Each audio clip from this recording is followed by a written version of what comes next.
Hello everyone. Today we will start our Constitution first मधलं module number 8. आपलं जे article 20 राहिलेलं आहे किंवा बाकीचे जे मधले आर्टिकल्स राहिलेले आहेत किंवा रेमेडीज राहिलेले आहेत ते आपण नंतर पाहणार आहोत.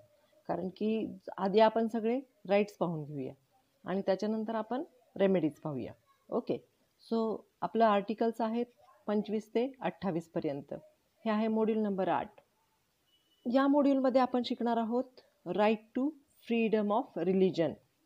इथं कॉन्स्टिट्यूशनने प्रत्येकाला धार्मिक स्वातंत्र्य देऊन ठेवलेलं आहे. म्हणजेच काय आहे, सेक्युलरिझम शिकणार आहोत आपण. आर्टिकल 25 ते 28. Okay.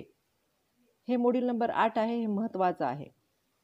Article 25 to 28 of Indian Constitution has conferred certain rights relating to freedom of religion, not only to citizens but also on all person in India. पहा, ऑल पर्सन म्हणजे काय? जे जे पर्सनची डेफिनेशन आपण कॉन्स्टिट्यूशनमध्ये पाहिलेली आहे त्या सगळ्या पर्सनला आपण इथे ॲज अ पर्सन गृहीत करणार आहोत. आणि प्रत्येकाला इथं कशाचा राईट दिलेला आहे? Right to freedom of religion.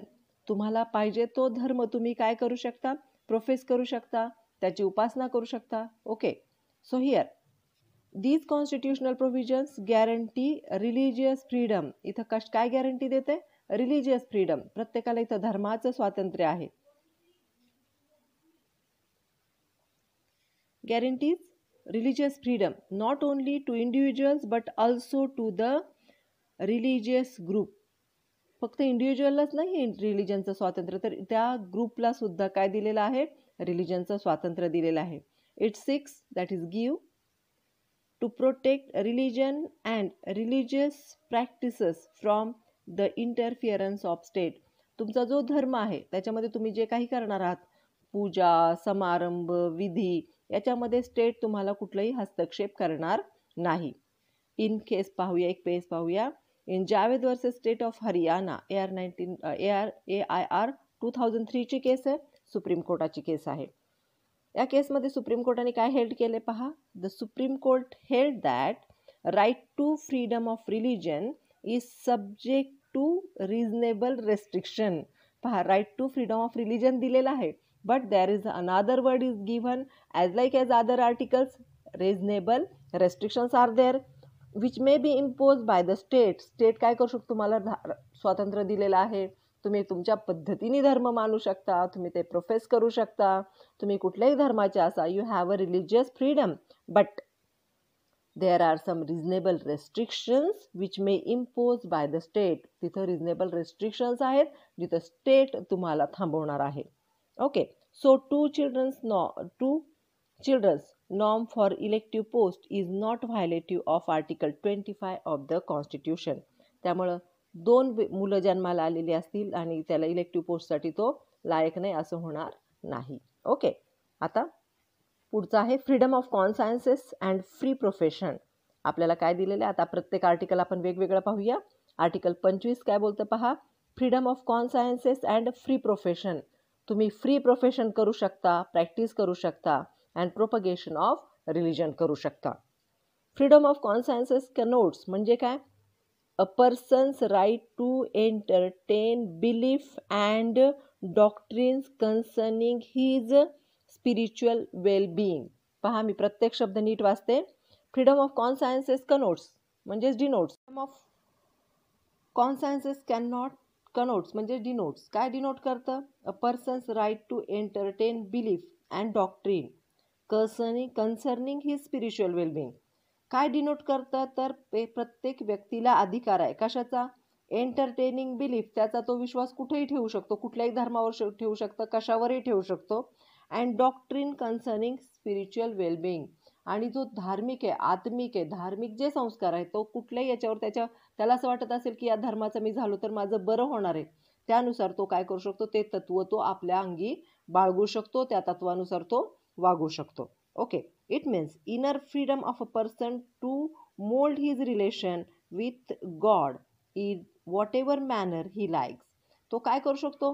देवाबरोबर त्याचं असलेलं कुठलंही रिलेशन त्याच्या पद्धतीने तो करू शकतो. म्हणजे देव जर समजा अस्तित्वात आहे असं मानलं आणि जर तुम्ही कुठले धर्माचे आहात, हिंदू आहात, मुस्लिम आहात, ख्रिश्चन, पारसी, वॉट एव्हर आहात आणि तुम्ही ज्या देवाला पूजता आहात त्या तुम्हाला देवाला पूजा करण्याचं किंवा तुम्हाला नमाज पढण्याचं किंवा चर्चमध्ये जाण्याचं स्वातंत्र्य दिलं गेलेलं आहे by article 25. Okay. It means to believe in one religion or another or none. तुम्ही एका धर्मावर विश्वास ठेवा किंवा एकाच वेळेस 2-4 धर्मांवर विश्वास ठेवा किंवा तुम्ही एकदमच धर्मांवर विश्वास ठेवू नका. ते तुमचं मत आहे. तुम्ही ते काय करू शकता, तुम्ही तसं वागू शकता. You can practice in your life. तुम्हाला आस्तिक असायचं तर असा, 2-4 धर्मांचं तत्व अनुसरायचं असेल तरी अनुसरा, किंवा तुम्ही नास्तिक राहा पूर्णपणे, तुम्ही अजिबात देवाचं अस्तित्व मानू नका. That's your opinion, that's your freedom. Okay. Article 25 समजलं नीट. Every person in India therefore has the freedom to have full faith and belief in religious tenets or of any sect or community. त्यामुळे इथं प्रत्येक माणसाला वैयक्तिक स्वातंत्र्य दिलेलं आहे.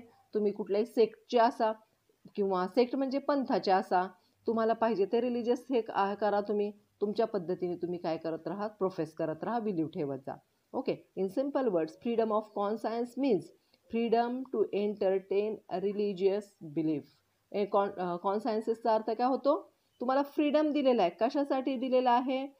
To entertain religious belief. म्हणजे तुम्ही तुमचा विश्वास कशावरही ठेवा आणि कुठलाही धर्म पाळा. No objection by article 25. Okay.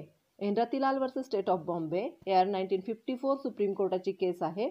Court said that freedom of conscience means the freedom of religious opinion. Freedom of conscience म्हणजे काय? तुम्हाला रिलिजियस ओपिनियन्स आहेत, तुम्ही धर्माविषयी मतं मांडू शकता. The right to hold or entertain a religious belief as may be approved by his judgment or conscience.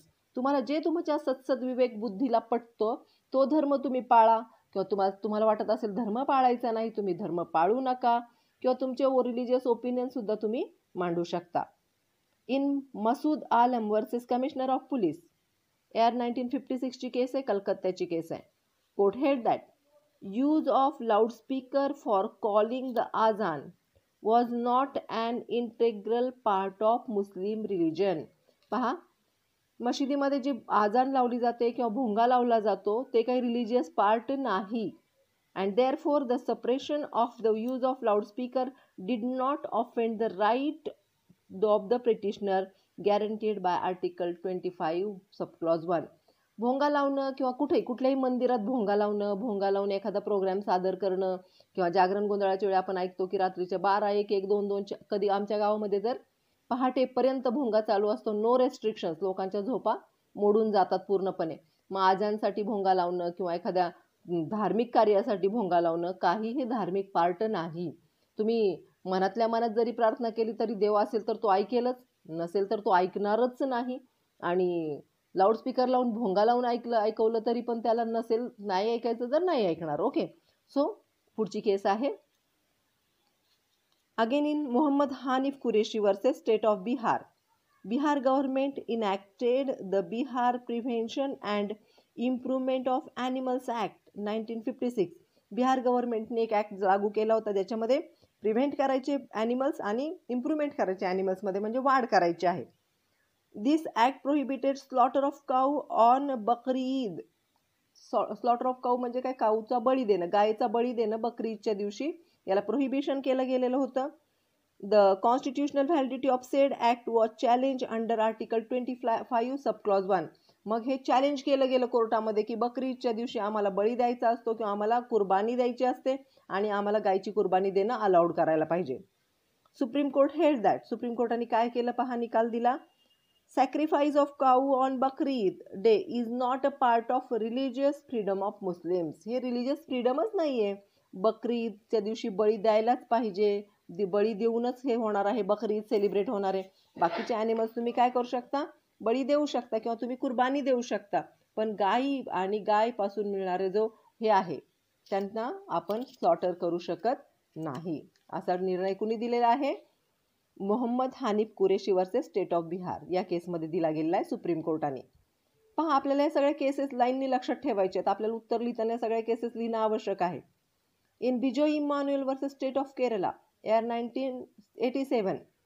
He case आपण आधी पण राईट टू स्पीच अँड एक्सप्रेशनमध्ये पाहिली होती. मी बऱ्याच वेळा अशा केसेस सिलेक्ट करते की ज्या आधी झालेल्या आहेत किंवा त्या वारंवार येत आहेत, त्यामुळे तुम्हाला केसेस लक्षात ठेवणं काय होतं, सोपं जातं. In Bijoe Emmanuel versus state of Kerala AR 1987ची केस आहे, सुप्रीम कोर्टाची केस आहे. In this case, Kerala High Court held that it was their fundamental duty under the Constitution to sing the national anthem. एक केस झाली होती बिजोई इमॅन्युएलची. मुलांनी क्लासमध्ये किंवा स्कूलमध्ये राष्ट्रगीत म्हणायला नकार दिला होता, कारण ते अशा धर्माचे होते की जे विश्वची माझे घर मानतात. ते एका देशासाठीचे नसतात, ते संपूर्ण विश्वाचे, युनिव्हर्सला ते आपलं हे जग मानत असतात. ओके, तर ते युनिव्हर्सच्या सगळ्याला मानत असल्यामुळे ते कुठल्याही देशाचं राष्ट्रगीत गात नाहीत, असा तो धर्म आहे. मग तिथं त्यांच्यावर कंपल्शन करण्यात आलं की त्यांनी राष्ट्रगीत गायला पाहिजे. त्या मुलांनी राष्ट्रगीत गायला नकार दिला. नकार दिल्यानंतर कोर्टामध्ये त्यांनी त्या मुलांना शाळेतून काढून टाकण्यात आली. मग त्यांच्या विरुद्ध शाळेच्या विरुद्ध केस करण्यात आली. केस केल्यानंतर केरळ हायकोर्टने काय डिसिजन दिलं की नॅशनल अँथम म्हणायलाच पाहिजे तुम्ही या शाळेत शिकता तर. बट सुप्रीम कोर्टाने काय डिसिजन दिलं ते पहा. But Supreme Court reversed the judgment by saying that religious practices of Jehovah's Witness can be protected under Article 25. ते Jehovah's Witness नावाच्या धर्माचे आहेत आणि त्यांच्या धर्माचं स्वातंत्र्य हे अबाधित ठेवलंच जाणार आहे. त्यामुळे त्यांच्यावर राष्ट्रगीत गाण्याची कुठलंही कंपल्शन नाही. ते उभे राहतात म्हणजेच रिस्पेक्ट देतात, फक्त ते गाणार नाहीत. Okay. Restriction on freedom of religion, काय काय रेस्ट्रिक्शन्स टाकलेत पहा. रेस्ट्रिक्शन्स आर सब्जेक्ट टू, कसे रेस्ट्रिक्शन्स येतील आता, पब्लिक पॉलिसी असेल तर रेस्ट्रिक्शन्स येणारच. मॉरॅलिटी पहा, मॉरॅलिटीचं एक बेस्ट एक्झाम्पल आहे. देवदासी हा कस्टम नाही आहे, पण देवदासीला प्रोहिबिटेड बाय लॉ. अंधश्रद्धा निर्मूलनचा आपला कायदा झालेला आहे. परत आपला ब्लॅक मॅजिक ॲक्ट आहे 2013 निघालेला. हे सगळे काय आहे, मॉरॅलिटीच्या विरुद्ध आहे. त्याच्यामुळं गव्हर्नमेंट किंवा सरकार याच्या विरुद्ध कायदा करू शकतो. इथं कुठंही आर्टिकल 25 सबक्लॉज 1चं व्हायलेशन होत नाही. ओके. त्याच्यानंतर हेल्थचा इश्यू आहे, तर ऑफकोर्स तुम्हाला रेस्ट्रिक्शन येणार रिलिजियस याच्यामध्ये. Any other prohibitions of part 3 of constitution, काही कॉन्स्टिट्यूशन पार्ट 3 मध्ये काही असतील वेगळे इश्यू तर तुमच्यावर रेस्ट्रिक्शन्स येणार आहेत. 5वा पॉईंट आहे any law regulating or restricting any economy, financial, political और other secular activities associated with religious practice. तुमचा धर्म पाळायचा आहे ना, मग धर्मच पाळा. तुम्ही त्याच्यामध्ये पॉलिटिक्स आणू नका, सोशॉलॉजिकल इश्यू आणू नका, किंवा पॉलिटिकल इश्यू आणू नका, फिनान्शियल इश्यू आणू नका. जर हे इश्यू तुम्ही आणले तर नक्कीच तुमच्या धर्मावर रेस्ट्रिक्शन्स येणारच आहेत. ओके.